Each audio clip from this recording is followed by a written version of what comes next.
নমস্কার, আপনারা সকলকে চ্যাটিং রুম চ্যানেল থেকে স্বাগত। আমরা এই মুহূর্তে কথা বলবো বিশিষ্ট চিকিৎসক এবং সোজা কথা পত্রিকার সম্পাদক ডক্টর পরিতোষের সাথে। নমস্কার ডাক্তারবাবু। নমস্কার। আপনি দীর্ঘদিন যাবৎ এরকম একটা প্রত্যন্ত এলাকায় চিকিৎসা করে চলেছেন। আপনি কি ছোটোবেলা থেকে স্বপ্ন দেখেছিলেন যে আমি বড় হয়ে ডাক্তার হতে চাই?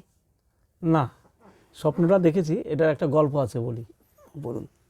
গল্পটা এইটাই, আমি যখন পড়াশোনা করি, পড়াশোনা মাধ্যমিক দেওয়ার পর থেকেই বিভিন্ন স্বেচ্ছাসেবী সংস্থার সঙ্গে জড়িয়ে যাই। স্বেচ্ছাসেবী সংস্থার সঙ্গে কাজ করতে করতে আমি চিন্তাভাবনা নেই যে মানুষের সেবা করতে গেলে একমাত্র কোনো জাতি ধর্ম নির্বিশেষে যদি মানুষের সেবা করতে যাই, এই পেশাটা হচ্ছে, ডাক্তারি পেশাটাই হচ্ছে শ্রেষ্ঠ পেশা বলে আমার মনে হয়েছিল। তারপরে মাধ্যমিকের পরে আস্তে আস্তে আমার চলার পথটা শুরু হয় চিকিৎসার জগতে যাওয়ার। যখন উচ্চ মাধ্যমিক দিলাম, গ্র্যাজুয়েশন করলাম, তারপরে আমি চিকিৎসার লাইনে আসলাম। এলেন।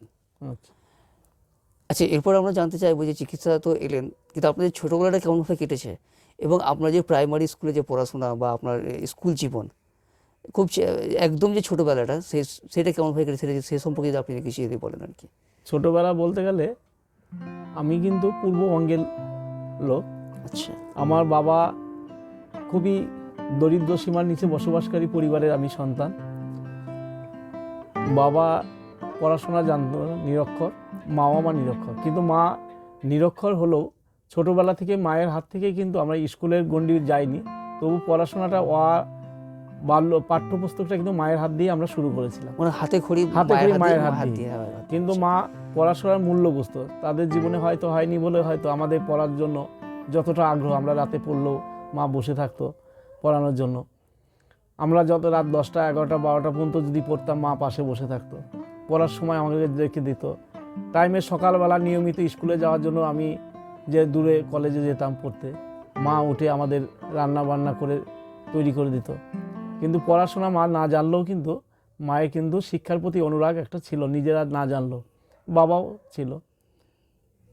মানে সেই উদ্দীপনাতে আপনি আজকে এই জায়গায় এসেছেন। সেটা বলতে আমি একটু বলি, তাহলে পেছনে ব্যাকগ্রাউন্ড বলি। আমার পড়াশোনা হচ্ছে প্রাইমারি লেভেলটা হচ্ছে লক্ষ্মীপুর অবৈতনিক প্রাথমিক বিদ্যালয়। বিদ্যালয়টা হচ্ছে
ওই ডক্টর চিন্ময়, উনি আর কি আপনার মানে অনুপ্রেরণা, মানে যে উনি আর অনুপ্রেরণা জুগিয়েছিলেন যে হ্যাঁ চিকিৎসাটা করাটা খুব দরকার আছে এরকম প্রত্যন্ত এলাকায়। তারপর বিভিন্ন আমি এই এলাকার জন্য লাইগেশন ক্যাম্প, রক্তদান শিবির, বিভিন্ন সোশ্যাল কাজের সঙ্গে আপনি যুক্ত ছিলাম। এই পরিস্থিতিটার মূলে হচ্ছে সোশ্যাল কাজ। আমি বলতে পারি মানুষের সোশ্যাল কাজ যত করবে, মানুষের পরিচিতিটা তত আসবে। আমার সেবা কাজের মধ্যে তার পরিচিতিটা থাকবে।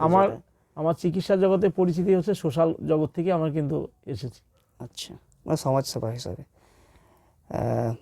আপনি এই যে মানে দু টাইম ইয়ে করেন তো, মানে চেম্বার করেন সকাল এবং বিকেল, এবং সকাল থেকে কটা অবধি, সকাল থেকে কটা অবধি আপনি সকাল চিকিৎসা করেন? 7:30 থেকে আমি চেম্বারে বসি। আচ্ছা, সকাল সকাল 7:30 থেকে দুপুর কটা অবধি? একটা দুপুর একটা একটা, রুগী সকাল 7:30 থাকলে থেকে দুপুর একটা। রুগী থাকলে দুটো রুগীটা দুটো হয়ে গেল। হ্যাঁ, আর দুপুরের পর মানে বিকেল বেলাটা কটা থেকে আপনি করেন? বিকেল 3টে থেকে রাত্রি 8টা পর্যন্ত। আচ্ছা, আপনি এখানে এখানে প্রথম মানে কত বছর হলো যে এখানে যে মানে চিকিৎসা করে চলেছেন? আমার চিকিৎসা আজকে 22 বছর চলছে। 22 বছর, মানে প্রায় 2001 থেকে হয়তো শুরু হয়েছে আপনার চিকিৎসা ব্যবস্থা। আচ্ছা, এর পাশাপাশি এই যে এত ব্যস্ততা, একটা চিকিৎসা এবার সমাজসেবা করছেন, এবং এর পাশাপাশি যে আপনি একটা পত্রিকা সম্পাদনা করেন, সোজা কথা, বেশ কয়েক বছর ধরে সেটা নিয়মিত প্রকাশ হয়ে চলেছে, আমরা অনেকেই জানি। সেই মানে পত্রিকাটা যে একটা যে তৈরি করলেন আপনি, যে এরকম এত পাশাপাশি সম্পাদনা করে চলেছেন, তো সেটা কেমনভাবে শুরুটা হলো প্রথম? বলি, যে একটা পত্রিকা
মধ্যে তোমাদের একটা আনন্দ কিন্তু আনন্দ আসবে। আনন্দ হ্যাঁ, হবে। হ্যাঁ, আমরা এটা সেই স্বাভাবিক। জন্যই গ্রামগঞ্জের কচিকাঁচাদের নব্যদের লেখাটার দিকে গুরুত্ব দিই বেশি।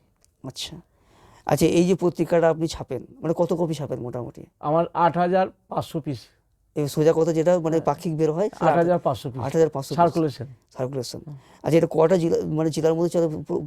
পূর্ব বর্ধমান, পশ্চিম বর্ধমান, এছাড়া পূর্ব বর্ধমান, পশ্চিম বর্ধমান, বীরভূম, আমার বাঁকুড়াও কিছু সাংবাদিক আছে, এদিকে নবদ্বীপ, আচ্ছা কলকাতায় দুজনা সাংবাদিক আছেন আমার। আচ্ছা, কলকাতাতেও খবর আছে, এবং জাতীয় স্তরের খবর এবং আন্তর্জাতিক স্তরের খবর আপনাদের বের হয়, মানে কিছু কিছু সব রকম খবরকে মিক্স করি, কিন্তু তবু আমাদের উদ্দেশ্য হচ্ছে গ্রাম বাংলার খবর। গ্রাম বাংলা খবর, বড় হাউস তো প্রতিদিনই খবর হয়, খবর হয়। আমরা যে খবরগুলো মানুষের চোখের আড়ালে থাকে সেই খবরগুলো বার করার চেষ্টা করি।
পত্রিকা শামিউল হক, আমার সাংবাদিক জগতে গুরুদেব হচ্ছে শামিউল হক। আচ্ছা ওনার পত্রিকায় আমি একটা প্রতিবেদন লিখি, এই মেয়েটির দৃষ্টিভঙ্গি দৃষ্টিভঙ্গি, হ্যাঁ, মেয়েটার এই যে যে বিচার বিশ্লেষণ, হ্যাঁ, যে ভবিষ্যৎ চিন্তা ভাবনা, চিন্তা ভাবনা করলো, এটা অনেক মেয়েরা প্রতিবাদ জানালো যে আমি এটা বিয়ে প্রতিবাদ করবো, জানালো হ্যাঁ, যে আমি যে বিয়ে এই করবো। রকম সমাজ ব্যবস্থাকে একটা ধিক্কার জানালো। হ্যাঁ, বিয়েটা হয়তো আর হয়ে যেত, সেই ক্ষেত্রে অনেক মেয়েরাই হয়তো চুপচাপ থাকে, যে হ্যাঁ, প্রতিবাদ করতে জানে না, না, না। প্রতিবাদ না করে সে হয়তো মুখ বুজে মেনে নেয়, বিয়েটা মেনে মেনে মেনে নিত। নেয়, মেনে নেয়, হ্যাঁ। আর মেয়ের বাবাটাও সেই মুহূর্তে তারা যদি ওই প্রতিবাদ মেয়েটাকে হয়তো সুসাইড করতে হতো, হ্যাঁ, হ্যাঁ, মেয়েটাকে হয়তো তাহলে অন্য কোনো রাস্তা করতে হতো, ডিভোর্স নিতে হতো। হ্যাঁ, হ্যাঁ। তাহলে ওইখানেই সে দাঁড়িয়ে একটা প্রতিবাদ করে তার বিয়েটাকে দাঁড় করিয়ে দিল, যে সাহসের একটা যে পরিচয় দিল। পরিচয় দিল। সেইটাই আমি তুলে ধরি। সেই লেখাটা আমার প্রথম লেখা থেকে আমার মনে একটা উৎসাহ উদ্দীপনা আসে, তাহলে আমি মানে লিখতে এরকম পারবো। ধরনের আরো কাজ আমার করা দরকার আছে। তারপরে যারা আরো অনেক রকম প্রতিবাদ তারপরে করার আমি দরকার আছে। আস্তে আস্তে শামিউল্লাহর হাত ধরে আমি সাংবাদিকতায় এলেন। স্কুল জীবন থেকে শুরু করলাম। আচ্ছা, সাংবাদিকতা যখন মানে শুরু করেছিলেন, কত বছর হলো মোটামুটি? সাংবাদিক জগৎটা শুরু হয়েছে আমার 98 সাল থেকে শুরু করেছি। মানে আজ তারপরে 25 বছর হয়ে গেল। আচ্ছা, আপনার এই পত্রিকাটা যেটি বেরিয়েছে এখন মানে ফোকাস করেন সোজা কথা, এর এখন নবম বর্ষে চলছে। নবম বর্ষ চলছে। তার আগে আমি শামিউল্লাহর কাগজে বাকি টাইমটাই কাজ করেছি। 98 সাল থেকে ধারাবাহিকভাবে শামিউল্লাহর কাজে বর্ধমান ঐক্যতানের সঙ্গে মানে আপনি রেজিস্ট্রেশন পেলেন মানে এই 8-9 বছর হলো মানে আপনার কাগজ? 2015 সালে আমি এই সোজা কথা পত্রিকার রেজিস্ট্রেশন পেয়েছি। আচ্ছা আচ্ছা, বেশ। আপনি আমাদেরকে এতক্ষণ ধরে সময় দিলেন তার জন্য আপনাকে অসংখ্য ধন্যবাদ। ধন্যবাদ আপনাকে। ভালো থাকবেন।